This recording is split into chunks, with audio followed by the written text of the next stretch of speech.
Hello squad, target இன்னைக்கு டே 15. இங்கே தாங்க ஒரு 10 நிமிஷம் உட்காந்துருந்தேன். இன்றைக்கும் எப்படி 20 ட்ரிப்பு தான் முடிக்க வைப்பான் அப்படின்னு சொல்லிட்டு சரி கொஞ்சம் நானும் ரெஸ்ட் எடுக்குமே சொல்லிட்டு இங்கே உட்காந்தேன். பார்த்தா இங்கே உட்காந்தா கூட ஒரு ஆர்டர் போட்டு விட்டான். ஆர்டர் எடுக்க தான் போயிட்டுருக்கேன். இன்றைக்கி டேட்டு வந்து ஜனவரி 8, 2025. இந்த வருஷத்தில் இன்றைக்கி தாங்க ஃபஸ்ட்டு வீடியோவே எடுக்கிறேன். இந்த வீடியோ நான் எப்போ ரிலீஸ் பண்ணணும்னு எனக்கே தெரியல. ஏன்னா சேனல் ப்ராப்ளம் ஆயிடுச்சு. கண்டென்ட்காக தானே இந்த வீடியோ எடுக்கிறோம். அந்த யூடியூப் சேனல்லே இப்படி ஆகும், வீடியோ எடுக்க தோணல. அப்புறம் யோசிச்சுக்கிட்டே இருந்தேன் என்னடா பண்ணலாம், இல்லைன்னா சேனல் மறுபடியும் பழையபடி வந்த வாட்டி அதுக்கப்புறம் வீடியோ மேக் பண்ணலாமான்னு நினச்சேன். சரி வேணாம், நம்ம வந்து டார்கெட் இன்றைக்கி வந்துட்டு நம்ம பொங்கலுக்குள்ளே முடிக்கணும்னு தான் சொல்லி நம்ம டார்கெட் பண்ணியிருந்தோம். நம்ம வீடியோ எடுத்து வச்சிடலாம், ரிலீஸ் பண்ணுறது கூட எப்படின்னு சொல்லி நம்ம சூஸ் பண்ணிக்கலாம் அப்படின்னு சொல்லி வீடியோ எடுத்துகிட்டு இருக்காங்க. ஃபுட்டு கொடுத்து வச்சுங்க. இவர் வந்து கோகுலம் ஹவுஸ்ன்னு போட்டிருக்காராம். அது ஒரு அப்பார்ட்மெண்ட்டு.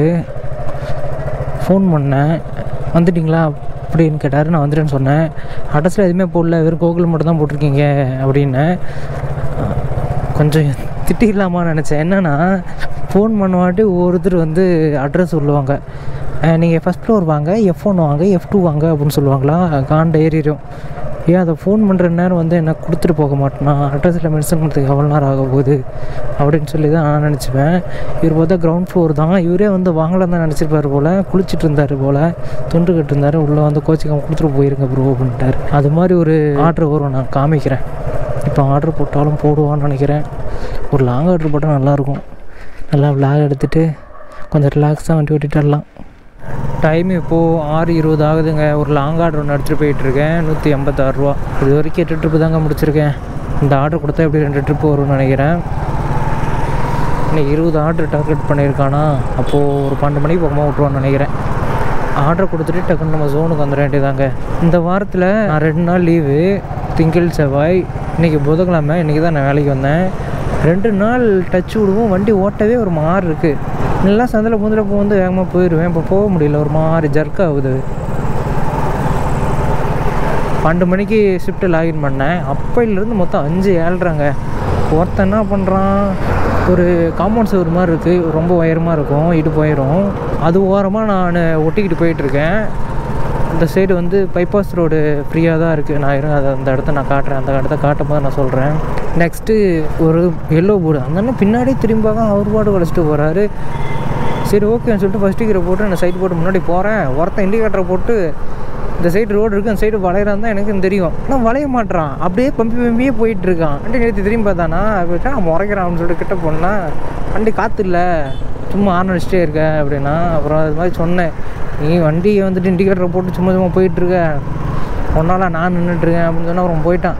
வந்துட்டு இருக்கும்போது ஒரு அக்கா குடுக்குடுன்னு முன்னாடி ஓடுது. நான் 60-70 வரேன். அந்த சைடு சரி எப்படி போகுது, டக்குனு போய் அப்படி நின்றுச்சு. சாமி சாய், இதெல்லாம் பார்க்கும்போது கடுப்பாக இருக்குங்க. என்னன்னா ஏதோ ஒரு 7:30 வச்சு அப்படின்னு ஒன்று சொல்ல மறந்துட்டேன். இருங்க ஒரு இடத்த காட்டுறேன். மேலே பிரிட்ஜு மேலே ஏறுதா, பிரிட்ஜு கீழே ரோடு இருக்குமில்ல, இப்போ அந்த சைடு வண்டிங்கெலாம் போகுது இல்லை, அதே மாதிரி வந்துட்டு இருந்தார். பஸ்ஸு முன்னாடி போயிட்டுருக்கு, நானும் அது ஈக்குவலாக போயிட்டு இருக்கேன். எப்பயுமே நான் பஸ்ஸு பின்னாடியும் முன்னாடியும் வந்துட்டு கொஞ்சம் கேப் விட்டு தான் போவேன். அதே மாதிரி தான் போனேன். அவர் பாட்டு எங்கே பெராக்கப்பத்திரி வர வந்தாலும் அவர் பாட்டு வளைக்கிறார் வண்டியை. கொஞ்ச நேரத்தில் மேலேயே விட்டுருப்பார். சரி விடு அப்படின்னு சொல்லிட்டு நான் பாட்டு போயிட்டேன். அவர்கிட்ட எதுவும் பேசவே இல்லை நான். இதுவும் ஒரு பைபாஸ் ரோடு மாதிரி தாங்க. அந்த சைடு காம்பவுண்ட் இருக்குல்ல, அதான் நான் சொன்னேன். அது ஓரமாக நான் ஒட்டிக்கிட்டு தான் போனேன். அப்போது டைம் வந்து 12 மணி இருக்கும். இந்த சைடில் ஸ்பேஸாக தான் இருந்துச்சு, யாரும் வரவே இல்லை. யாரும் வரலன்னா என் பக்கத்துக்கு முன்னாடி ஒரு 50 அடி தூரமோ பின்னாடி 50 அடி தூரமோ யாரும் வரல. ஆனால் அதுக்கு பின்னாடி வந்துட்டு இருந்தாங்க, முன்னாடி வந்துட்டு இருந்தாங்க. நான் சொல்கிறேன், நான் இப்படி போனாங்கிறேன், போக மாட்டுறாரு. என்கிட்டயே தான் வர்றாரு. பக்கத்தில் காம்பவுண்ட் சுவர். இப்போ அவருக்கு நான் வழி வேணும்னா நான் கொஞ்சம் நகரணும். ஒரே தான் டென்ஷன் ஆகிடுச்சு. பின்னாடி வண்டி நிறுத்தி பார்த்தா மறுபடியும் சந்தில் பூந்து போயிட்டார். ஒரு வேகம் வண்டி போய் நிறுத்தி கண்டபடி பேசிட்டேன் நான். உனக்குன்னா அது வழி, அவனுக்கு அந்த இடத்துல வந்துட்டுருக்கிறேன், உனக்கு தான் அந்த இடத்துல போங்கிறல அப்படிங்கிறேன். நீ வண்டி ஆட்டி ஓட்டு போங்கிறாரு. நான் ரியலாக ஆட்டி ஓட்டுருந்தா கண்டிப்பாக ஒரு ரோட்டில் போயிருந்துருக்க முடியாது. ஃபஸ்ட்டு பள்ளமாக இருந்துச்சு, அதனால் வண்டி நான் ஒதுக்கி ஓட்டிகிட்டு போனேன். அதுக்கு ஆட்டி ஓட்டு போங்கிறாரு.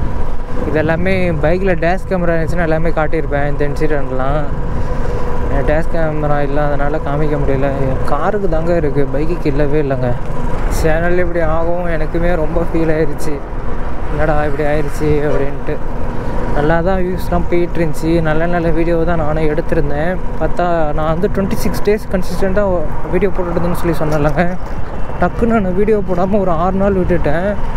அதனால் சேனல் கொஞ்சம் டெட் ஆன மாதிரி ஆயிடுச்சு. அதுக்கப்புறம் நான் வீடியோஸ் போட்டால் வியூஸ் போகவே இல்லை. ஆனால் ரீசெண்டாக போட்ட வீடியோஸ் எல்லாம் வியூஸ் போகிற மாதிரி தான் உங்களுக்கு தெரியும். ஆனால் இதுக்கு முன்னாடி ப்ரீவியஸ் இருக்கிற வீடியோஸ்க்கு வியூஸ் போகலை.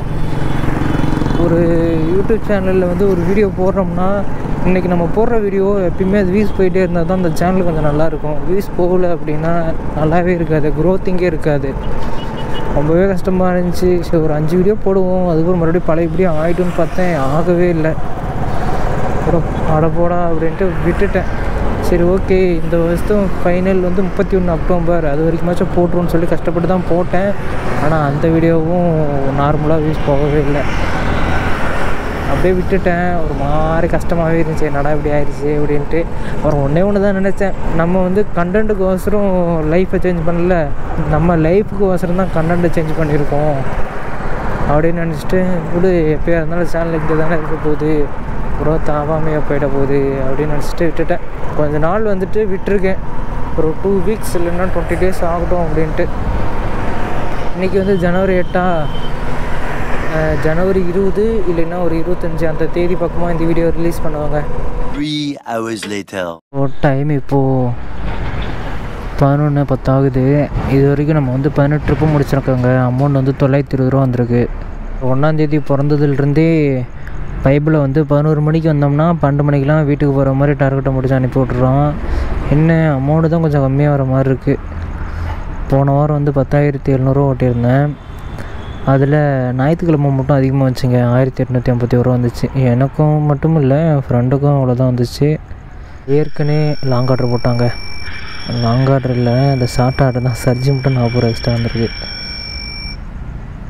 ஏற்கனவே 2 லாங் ஆர்டர் பார்த்துருக்கேன். அதுக்கு வந்து மொத்தம் 3 ட்ரிப்பு வரணும், 2 ட்ரிப்பு தான் வந்துச்சு. இது 110 இல்லாமல் ஒரு 150 ரூபா பக்கமாக வந்துருந்துச்சுன்னா எப்படியும் 2 ட்ரிப்பு வந்துருக்கும். ரொம்ப கம்மியாக தான் வந்திருக்கு. சரி விடுங்க, ரிட்டன் ஆர்டர் வரும்னு நினைக்கிறேன். நமக்கு வந்து டார்கெட்டு முடிஞ்சிச்சுங்க. நம்ம பேசிகிட்டு இருக்கும்போது ஒரு 110 ரூபான்னு சொல்லிட்டு ஒரு ஆர்டர் வந்துச்சு இல்லை, அந்த ஆர்டர் கொடுத்தோன்னா 2 ட்ரிப் வந்துருச்சு. நம்ம டார்கெட் வந்து கம்ப்ளீட் ஆகிடுச்சு. 1031 ரூபா வந்திருக்கு. நாளைக்கு இன்சென்டிவ் ஒரு 395 ரூபா வரும். ஆக மொத்தம் 1400 ரூபா சம்திங் வருங்க. ஏற்கனவே வந்து லஞ்சில் ஒரு ஆர்டர் வந்து கேன்சலு. அந்த ஆர்டரு பிக்கப்பு அடுத்தது வந்து ரிட்டன் ஆர்டர் எல்லாம் சேர்த்துனா மொத்தம் 40 ரூபா வருது. என் ஃப்ரெண்டுக்கு வந்துட்டு 20 ட்ரிப்பு முடிக்கும் போது 940 ரூபா வந்துச்சுன்னு சொல்லி சொன்னான். அவனோட அண்ணனுக்கும் அவ்வளோதான் வந்துச்சுன்னு சொல்லி சொன்னான். ஆனால் எனக்கு மட்டும் 1030 ரூபா வந்திருக்கு. இப்போ நம்ம எங்கே போய்ட்டுருக்கோன்னா வீட்டுக்கு தாங்க போகிறோம். ஆகும்போது நம்ம வந்து கரெக்டாக ஒரு 12 மணி நேரம் தான் வேலையை செஞ்சுருக்கோம். நல்லா தான் இருக்குது. 24 மணி நேரத்தில் 12 மணி நேரம் மட்டும் இந்த ஒர்க்குக்கோசரம் ஒதுக்கிட்டு மீதி இருக்கிறது நம்மளோட இருக்க டைம் வந்து நம்மளோட பர்சனலுக்காக நம்ம வந்து யூஸ் பண்ணிக்கலாம். தூங்குறது, சாப்பிட்றது, அதெல்லாமே. 16 மணி நேரம் 18 மணி நேரம் வேலை வாங்குறது தான் ரொம்பவே கஷ்டமாக இருக்குது. பரவாயில்ல, இப்போ 1ஆம் தேதியிலேருந்து இப்படி தான் வேலை செய்கிறேன். அதே மாதிரி இந்த டைமிங்லேயே விட்டுடுறான். இப்படியே மெயின்டைன் பண்ணுவோம் அப்படின்னு தான் தோணுது. போன வாரமும் இதே மாதிரி தான் மெயின்டைன் பண்ணேன். ஒரு வாரத்தில் 6 நாள் வேலைக்கு போனாங்க. மொத்தம் 10,700 பக்கமாக வந்துச்சா. நான் என்ன கால்குலேட் பண்ணேன், எப்பாடா இந்த வாரம் அதிகமாக எடுத்திருக்கோம், வீட்டுக்கு எப்படியும் ஒரு 8000 அனுப்பிடுவோம் அப்படின்னு சொல்லி நினச்சிட்டு இருந்தேன். ஏன்னா ஃப்ளோட்டிங் கேஸ்லாம் ஒரு 2000 போச்சுன்னா 2000 2300 பக்கம் போச்சுன்னா அப்ராக்சிமேட்டாக செலவு கொஞ்சம் எடுத்துக்கிட்டு மீதி வந்து 8000 அனுப்பிடலாம் தான் நினச்சேன். என் ஹவுஸ் ஓனர் கேட்டுக்கிட்டு வந்து, தம்பி எப்போ வாடகை போடுற அப்படின்னாரா. எனக்கு பக்குன்னு ஆகிப்போச்சு. ஐயோ இன்றைக்கி 10ஆம் தேதி பக்கமாக வரப்போதோ, வாடகை வேறு கொடுக்கணுமா அப்படின்னு சொல்லி கஷ்டமாக போச்சு. அதுக்கப்புறம் டென்டல் ஹாஸ்பிட்டலுக்கு போகணும், அதுக்கு வேறு ஒரு 2000 3000 பக்கமாக கொடுக்கணுமா. அப்படி இப்படி கூட்டி கழிச்சு இதில் ஒரு 5000 வச்சு வீட்டுக்கு 3000 தாங்க அனுப்பினேன். சே, முந்தின வாரம் வந்து நான் ஒரு 3 நாள் 4 நாள் தான் வேலை செஞ்சுருப்பேன். ப்ராஃபிட்டாக வந்து அமௌண்ட்டு 5000 பக்கமாக வந்துச்சு. அந்த 5000 நான் வீட்டுக்கு அனுப்பினேன். அதுக்கு முந்தின வாரம் வந்துட்டு ஒரு 6000 வந்துச்சு. அதில் வந்துட்டு ஃப்ளோட்டிங் கேஸு அதெல்லாம் போய் எனக்கு ஒரு 4000 வந்துச்சு. இந்த 4000 3000 வீட்டுக்கு அனுப்பினேன். இப்போ 10,700 எடுத்தமேடா, எங்கடா அது வீட்டுக்குள்ளே தாண்டா அனுப்புவோம் அப்படின்னு சொல்லி கஷ்டமாக இருந்துச்சு. விடுங்க பார்த்துக்கலாம், அந்தந்த செலவு அந்தந்த டைமில் வந்துடுது. கைக்கு இப்போது வந்து கோளாறு வைக்காமல் இருக்காங்க. இன்னொரு கொஞ்ச நாள் மட்டும் கோளாறு வைக்காமல் இருந்தால் போதும். அதுக்குள்ளே நமக்கு தேவையான அமௌண்ட் வந்து ரெடி பண்ணிடுவோம். லாஸ்ட்டாக நவம்பர் மாதம் நம்ம வந்து பைக்கோட சர்வீஸ் எல்லாம் முடித்தோம். அதுக்கப்புறம் எந்த வேலையுமே வைக்கல. இந்த வாரம் வேறு ஹாஸ்பிட்டல் போகணுமா, ஏற்கனவே 2 நாள் லீவா, வாரத்தில் மொத்தம் 7 நாளில் மீதி 4 நாள் தான் இருக்குது. அந்த 4 நாளில் 1 நாள் வேலைக்கு போயிட்டேன். இன்னும் 3 நாள் தான் வேலைக்கு போனால். அப்போது எப்படியும் இந்த வாரம் வீட்டுக்கு ஒரு 5000 பக்கமாக தான் அனுப்புவோன்னு நினைக்கிறேன். தம்ப்நெயில்ல என்னோடய ஃபேஸ் வந்து வைக்கலாமான்னு நினைக்கிறாங்க. பைக்கு ஹேண்டில் பேர் மட்டுமே தான் வைக்கிறேன் தம்ப்நெயிலாம். ஆனால் அதுவும் ஒரு விஷயத்தில் நல்லது தான். ஏன்னா ஃபுல் அண்ட் ஃபுல் இந்த வியூ மட்டும் தானே காட்டுறோம். ஆடியன்ஸ் வந்து தம்ப்நெயில் எப்படி தான் இருக்குது, அப்போ உள்ளேயும் இப்படி தான் இருக்கும் அப்படின்னு சொல்லிட்டு ஒரு 99% வந்து முடிவு பண்ணிடுவாங்க. அவங்களுக்கு எந்த ஒரு ஏமாற்றமும் இருக்காது. நம்மளோட ஃபேஸ் வச்சுட்டு அதுக்கப்புறம் உள்ளே வந்து வெறும் ஹேண்டில் பேராக வச்சோம்னா என்ன நினைப்பாங்களோ அப்படின்னு சொல்லிட்டு இருக்குது. கண்டிப்பாக ஃபால்ஸு, இந்த லைஃப் ரொட்டீன் ஒர்க்கு அதுக்கெல்லாம் வந்து ஃபேஸ் தான் ஒர்க் பண்ண நினைக்கிறேன். ஒரு மாதிரி நர்வஸாக இருக்குது. ஃபஸ்ட்டு நான் சேனல் ஆரம்பிக்கும் போதே எல்லாம் முடிவு பண்ணிட்டேன். நம்ம வந்துட்டு ஃபேஸ் காட்டி தான் விளாக் பண்ணணும், மாஸ்க் போட்டுலாம் விளாக் பண்ணக்கூடாது, அந்த வீடியோக்குள்ளே நம்ம முகத்தை மறைக்கக்கூடாதுன்னு சொல்லி முடிவு பண்ணிட்டேன். சரி, அதை வந்து எப்படி பண்ணலாம், வேறு மாதிரி எப்படி ஒன்று பண்ணலாம், நமக்கு வந்து நர்வஸாகவும் இருக்கக்கூடாது, அது கொஞ்சம் காட்டுற மாதிரியும் இருக்கணும் அப்படின்னு சொல்லி பிளான் பண்ணும்போது தான் நினச்சேன், நம்ம தம்ப்நெயிலில் நம்ம ஃபேஸ் வைக்க வேணாம். ஏன்னா தம்ப்நெயில் தான் அதிக பேத்துக்கு காட்டுதா.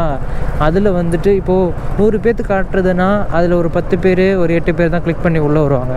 அந்த 8 பேத்துக்கு நம்ம ஃபேஸ் தெரிஞ்சால் போதும், மீதி இருக்கு நம்ம தேவையில்லை அப்படின்னு நினச்சேன். அப்படி நினச்சி தான் இவ்வளோ நாளாக வீடியோ போட்டுட்ருக்கேன். மாற்றணும்னு நினைக்கிறேன். ஏன்னா மாற்றினா தான் நல்லாயிருக்கும். நம்ம அடுத்து வெவ்வேறு கண்டென்ட்லாம் எடுப்போமா, ஃபுல்லாகவே இதை வைக்க முடியாது. ஒரு தயக்கம் மட்டும் பெருசுனா டக்குன்னு வச்சுருவேன். அந்த தயக்கத்துக்கு காரணம் ஒரு சொல்யூஷன் அப்படின்னா இன்னும் கொஞ்சம் சேனல் க்ரோத் ஆகணும்.